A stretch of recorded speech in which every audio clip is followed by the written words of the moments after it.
آی هایسته اینم از قبلت خوبه؟ بالاخره اتاق خواب ما آماده شد. چشم به هم بزنین رخت خوابتونم پهنه. میگم اینجا خیلی تنگه، یه خورده دادارتر بکن.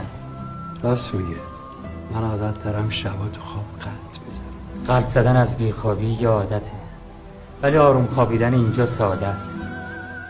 ما همه قبرها رو یه اندازه میکنیم. قبرستون قانون داره، مثل این ور نیستش که هر کی بیشتر داشته باشه جاش بیشتر باشه. پس این همه قبر گرون قیمت چیه؟ اصل این زیره، این زیر همه مثل همه، الا حساب و کتاب. تو این 30 سالی که من اینجا کار کردم اسکلت های زیادی دیدم. هیچ فرقی هم بین اسکلت آدم پولدار با فقیر نیست. خوب حرف میزن. از خاصیت قبرستون و مرگه.